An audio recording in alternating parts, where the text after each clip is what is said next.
Bienvenue, c'est l'heure des actus. Cette semaine, initiation à la langue des signes pour les musées de la région. Le conseil municipal des jeunes accueille le souvenir français. Une initiative à Névillers avec Le Recoin. Et tout de suite, fin de la triste affaire qui a touché Zinswiller. Julien Wittisch, un jeune homme jusque-là sans histoire, a été mis en examen pour tentative d'assassinat et meurtre aggravé le 17 décembre dernier. Originaire de Blotzheim dans le Haut-Rhin, il a tenté d'étrangler son ex-petite amie ici même dans la commune de Zinswiller. Au terme d'une violente course-poursuite, d'un meurtre et de plusieurs vols à main armée, il a été appréhendé par les forces de l'ordre qui ont dû faire usage de leurs armes. Nous vous proposons de découvrir un reportage de nos confrères de TV Cristal. Bruno Kuhn vous relate cette violente altercation. Julien Wittisch s'est pendu dans sa cellule de la maison d'arrêt de Strasbourg. Le Haut-Rhinois, âgé de 25 ans, était écroué pour homicide et tentative d'homicide.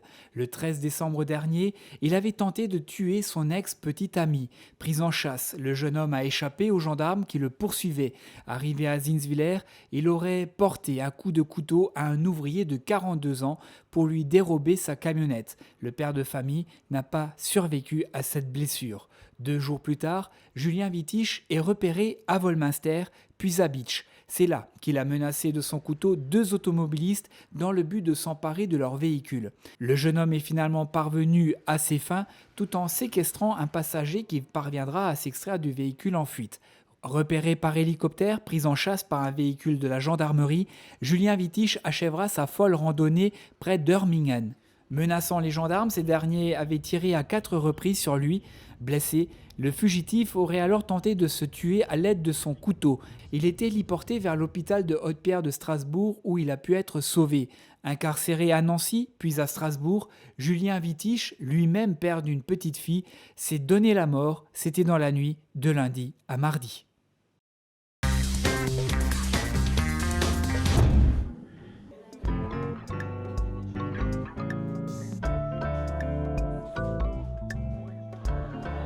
Er hat verstanden, der Roberto ist ein Zeichensprachlehrer. Es ist der Parc naturel regional von der Vosges du Nord, wie die Ausbildung für 16 Museen proposiert hat. Unter den vielen Museen befindet sich das Museum von Aufvillach und das von Rishofen.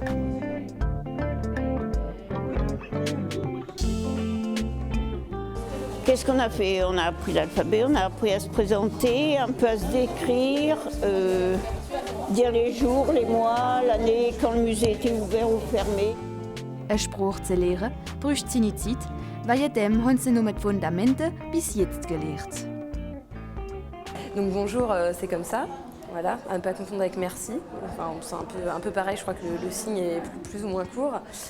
Musée, c'est un mot très important pour nous. On a demandé à ce que Roberto nous donne quelques mots de vocabulaire. Donc musée, c'est comme ça. En fait, c'est en référence à la sculpture. Parce qu'en fait, la langue des signes, c'est très visuel, très concret. Qu'est-ce qu'on voit dans les musées, de la peinture, de la sculpture. Donc du coup, c'est comme ça qu'est né le signe musée. Nach den Vorstellungen haben sie Pantomime spielen auf dem Thema Tierle.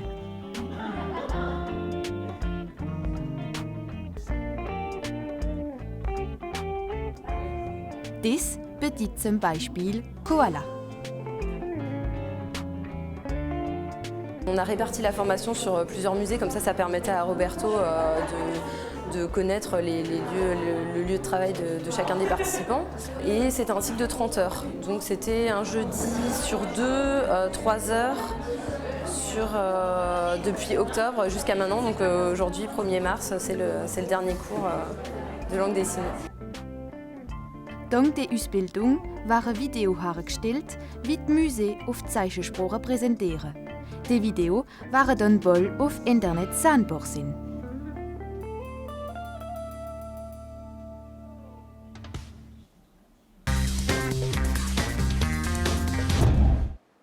Le devoir de mémoire, c'est l'une des premières missions du souvenir français.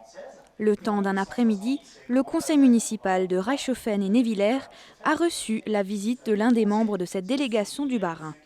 Échange et partage ont été les maîtres mots de cette réunion où chacun a pu se remettre en question et pour quelques-uns se souvenir de certains grands-parents disparus.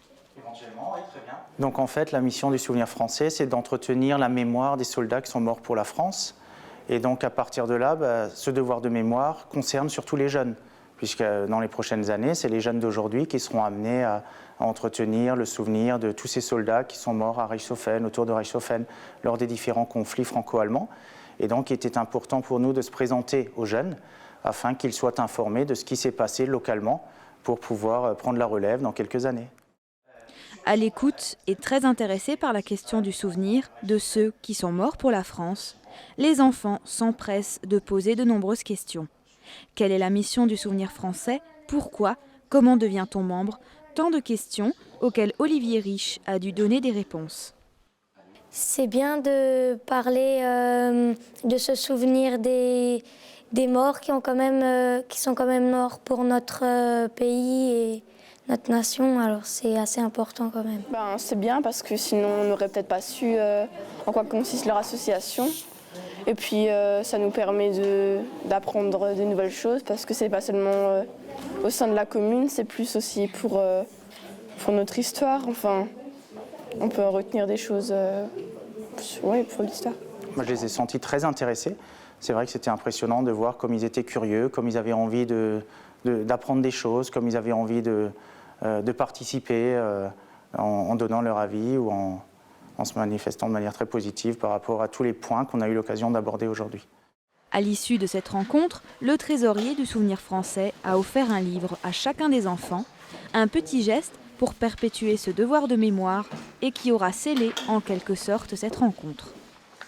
J'ai eu l'occasion de leur remettre une bande dessinée qui présente la vie d'une famille française de 1792 à aujourd'hui, en tenant compte de tous les événements qui se sont déroulés dans le pays, de toutes les guerres que la France a connues et de toutes les tragédies que certaines familles ont pu vivre depuis le 19e siècle. Le conseil municipal des enfants sera amené à se réunir à nouveau avec le Souvenir français, et notamment cet été sur le champ de bataille de la guerre de 1870 à Elsass-Hausen.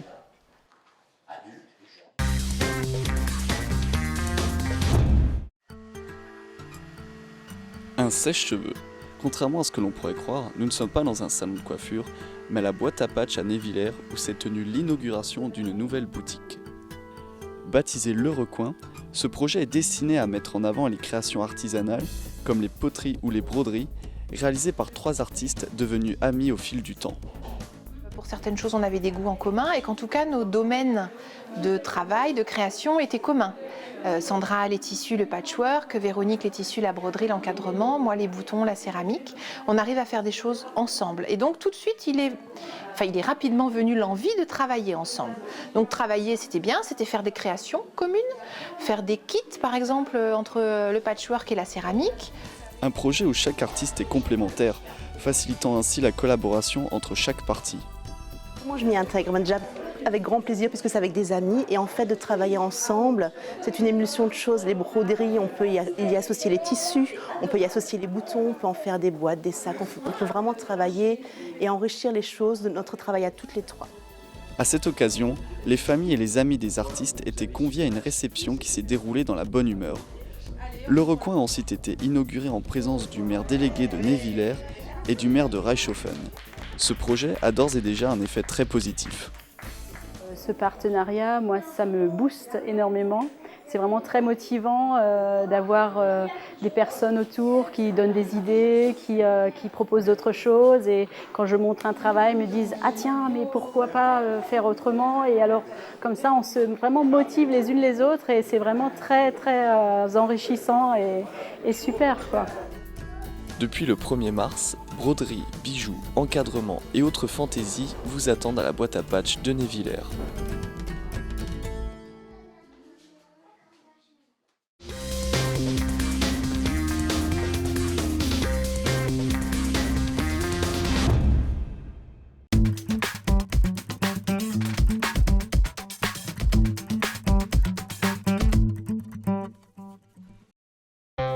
Et maintenant, voici les résultats sportifs du week-end.